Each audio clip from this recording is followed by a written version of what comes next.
अस्सलामुअलैकुम स्टूडेंट्स, कैसे हैं आप लोग। उम्मीद है खैरियत से होंगे। तो आज हम बात करेंगे एयर की। तो एयर भी याद रखिएगा ह्यूमन रिसेप्टर ऑर्गन में है, जो कि चेंजेस के बारे में बताता है।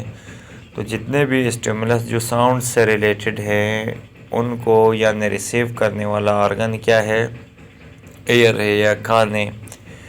और इसको दूसरा भी कहा गया ऑर्गन ऑफ बैलेंस। बैलेंस इसलिए कहा गया, स्टूडेंट्स देखें हम मुख्तलिफ़ पोजीशंस पे अक्सर खड़े हो जाते हैं। जैसे आपने अक्सर देखा होगा ये जो मुख्तलिफ़ कमांडोज़ होते हैं जो, तो वो ऐसी रस्सियों के ऊपर, रोप्स के ऊपर क्या करते हैं, चढ़ रहे होते हैं उन पे, सही है, उन पे वो वॉक करते हैं। तो वो उसके अंदर वो बॉडी को बैलेंस रखना भी इसका क्या काम है, एयर का काम है। या हम कहीं से जंप मारते हैं तो उसके अंदर बॉडी के जो स्टेप्स को और बॉडी की पोजीशन को बैलेंस करना, ये भी एयर का काम है। तो ये बात भी आप याद रखिएगा। अब इसके स्ट्रक्चर की बात करते हैं। तो याद रखिएगा एयर कंसिस्ट ऑफ 3 पार्ट्स, यानी 3 हिस्सों में हमने इसको डिवाइड किया है। एक तो आउटर एयर है, मिडल एयर और इनर एयर। तो outer air consist of pinna, air canal, tympanic membrane और एयर ड्रम। ये आपको दिखा देते हैं, ये हमारा एयर है। तो सबसे बाहर ये जो यानी जो फोल्डिंग है, स्टूडेंट्स हम दूसरा कलर यूज़ करते हैं, ये जो फोल्डिंग है एयर की, इसको हम कहते हैं पिन्ना। ये जो बाहर जो फोल्ड्स बनी हुई होती हैं एयर की, ये पिन्ना कहलाएगा। जो आउटर पार्ट अभी आपको समझा रहे हैं। और यहाँ से फिर एक अंदर ट्यूब जा रही है, इस ट्यूब को हम कहते हैं एयर कैनाल। और अंदर एक मेम्ब्रेन होती है, या जिसे कान का पर्दा लोकल ज़ुबान में अक्सर लोग कहते हैं, टिम्पैनम, टिम्पैनिक मेम्ब्रेन या एयर ड्रम। इसको ये 3 नाम दिए जाते हैं। These 3 parts are called outer ear. ये किस में आते हैं, आउटर एयर में आते हैं। तो ये स्टूडेंट्स आपको आउटर एयर पता चल गया। 3 पार्ट्स में हमने एयर को डिवाइड किया था। अब पिन्ना क्या है, pinna composed of folds of skin and cartilage. ये जो सबसे बाहर ये जो हमारा पिन्ना है, ये 2 चीज़ों से, एक तो इसके अंदर जो सॉफ्ट बोन है, एक तो वो है, और इसके ऊपर क्या है, गोश्त चढ़ा हुआ है। तो ये 2 चीज़ों से मिलके बना है। एक तो कार्टिलेज है, कार्टिलेज हमारे पास सॉफ्ट बोन है, और फोल्ड्स ऑफ स्किन है यानी एपिडर्मिस है। Pinna leads to the ear canal. फिर पिन्ना क्या होता है, अंदर एयर कैनाल की तरफ। ये पिन्ना था जिसे हमने कहा फोल्ड ऑफ स्किन और कार्टिलेज का बना हुआ है, और फिर ये अंदर जाता है, लीड करता है एयर कैनाल की तरफ। Close at the inner end by tympanic membrane. और किसके एंड तक, यहाँ ये जो एयर ड्रम है उसके एंड तक ये एयर कैनाल पहुँचा हुआ है। Ear canal has hairs produces वे to trap dust and small foreign bodies. याद रखिएगा यहाँ पर छोटे हेयर लाइक स्ट्रक्चर्स हैं इस यानी एयर ड्रम के अंदर। और इनका काम क्या है, बाहर से जो मुख्तलिफ डस्ट के पार्टिकल्स आते हैं वो ये यहाँ पे जमा हो जाते हैं, और जो फ़ौरन कोई ऐसी बॉडीज़ आते हैं, यानी कोई मच्छर या कोई ऐसी चीज़, तो ये यहाँ पे सबसे पहले यहाँ ये इनको रोक लेंगे, उन फॉरेन बॉडीज़ को। तो ये इसका काम भी बता दिया, फंक्शन भी समझा दिया कि ये एयर कैनाल का क्या काम है इनमें, यहाँ पे हेयर्स का। फिर outer air collects and transmit sound waves. दूसरा काम इसका ये है पिन्ना का, या ये जो आउटर रीजन है जिसमें एयर कैनाल, टिम्पेनिक मेम्ब्रेन, ये यहाँ पे पिन्ना सबसे पहले साउंड्स को कलेक्ट करता है, फिर आगे ट्रांसमिट करता है एयर कैनाल से, और फिर वो टिम्पेनिक मेम्ब्रेन में जाते हैं। अब याद रखिएगा मिडल एयर के अंदर आते हैं, एक स्मॉल कैविटी है अंदर, एक स्पेस कहते हैं कैविटी, वो जगह जहाँ पर स्पेस हो। और उस स्पेस के अंदर क्या है, 3 स्मॉल मूवेबल बोन्स है। याद रखिएगा ये यहाँ पर 3 हड्डियाँ पाई जाती हैं हमारे कान के अंदर, और इन हड्डियों में क्या होती है, ये कान की ये हड्डियाँ मूवेबल हैं। और एक को हम कहते हैं मेलस या हैमर, भी अक्सर बुक्स में लिखा गया है।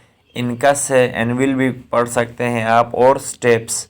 ये 3 हड्डियां हैं, ये आप देख सकते हैं। यहाँ मैं जूम करके आपको दिखाता हूँ। ये जो हड्डी है कान के अंदर, जो कान के पर्दे के अंदर है, इसको हम मेलस कहते हैं। ये दूसरी हड्डी इनकस, और ये तीसरी जो हड्डी है ये स्टेप्स कहलाती है। तो और ये मूवेबल है, याद रखिएगा, इनमें हरकत होती है इन हड्डियों में। अब याद रखिएगा students, middle air consist of inner nasal cavity through a small tube. यहाँ पे जो मिडल एयर है, यानी जो दरमियाना एयर है, ये कनेक्ट है इनर नेजल कैविटी के साथ। उधर एक स्मॉल ट्यूब होती है, उसको हम कहते हैं ऑस्टियन ट्यूब। ये ट्यूब आप देख सकते हैं। और ये ऑस्टियन ट्यूब किसके साथ कनेक्ट है स्टूडेंट्स? याद रखिए, ये अंदर नेजल कैविटी के साथ कनेक्ट है, इसको ऑस्टियन ट्यूब कहते हैं। The middle air receive sound waves from air outside. और इसका भी, मिडल एयर का भी काम क्या है कि ये रिसीव करता है साउंड्स को जो आउटसाइड से आ रहे हैं, and waves from and transmit into the fluid in the inner air. Inner air के अंदर फिर एक फ्लूइड होता है, वहाँ पर ये इसको भेज देता है। The inner air consist of front membranes cochlea. यहाँ पे याद रखिएगा, इसके अंदर यानी ये जो एक कॉइल्ड आपको स्ट्रक्चर नज़र आ रहा है, ये जो स्ट्रक्चर है इसको हम कहते हैं कॉक्लिया, जो इनर एयर में आता है। तो याद रखिएगा कि ये जो मेम्ब्रेनस है, एक अंदर एक पर्दा है इनर एयर के फ्रंट में, कॉक्लिया एंड अ रेयर, और इसके पीछे 3 सेमी सर्कुलर कैनाल्स हैं। अच्छा, inside the skull bone, skull bone के नीचे the cochlea is associated with hearing. और ये ज़्यादातर इसका काम क्या है? हेयरिंग का के साथ इसका ताल्लुक़ है, कॉक्लिया का, ये आप देख सकते हैं।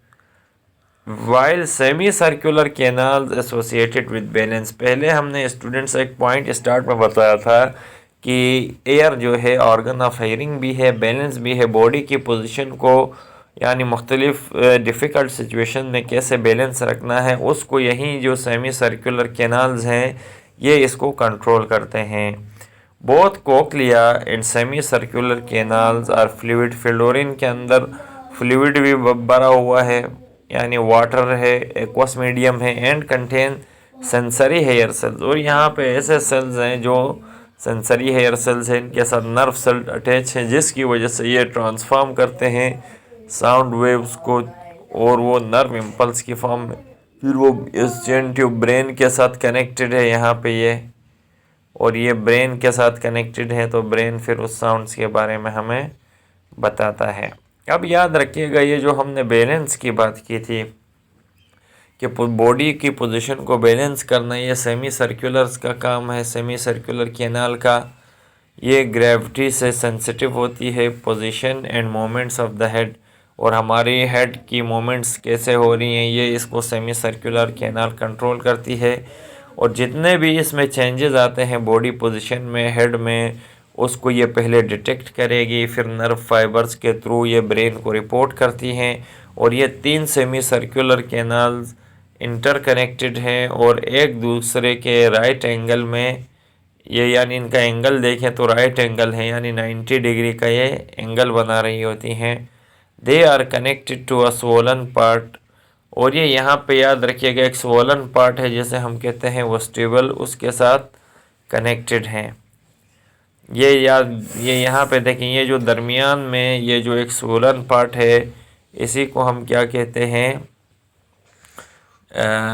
वेस्टिब्यूल कहते हैं। और ये 3 सेमी, ये यूट्रिकल, सैक्यूल, और ये जो कैपुला है, semicircular canals and vestibule are involve in maintaining balance of the body. यहीं ये जो 3 सेमी सर्कुलर कैनाल्स क्या करती है?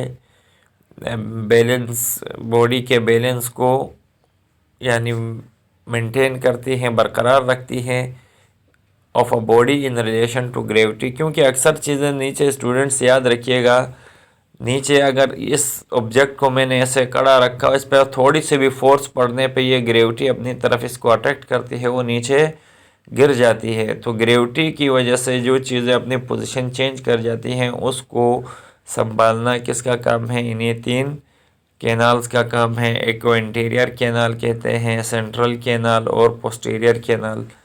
अब ये जो इंटीरियर कैनाल को यूट्रिकल कहा और जो सेंट्रल कैनाल है उसको कैपुला और ये जो पोस्टीरियर है इसको सैक्यूल। ये 3 सेमी सर्कुलर कैनाल्स हैं और इनका दरमियानी ये जो सोलन पार्ट है ये तीनों मिल के जब ये स्वेल कर जाती हैं तो ये वेस्टिब्यूल कहलाती है और ये यानी बैलेंस ऑफ बॉडी को बरकरार रखती है इन ऑर्डर टू किसके? ग्रेविटी के।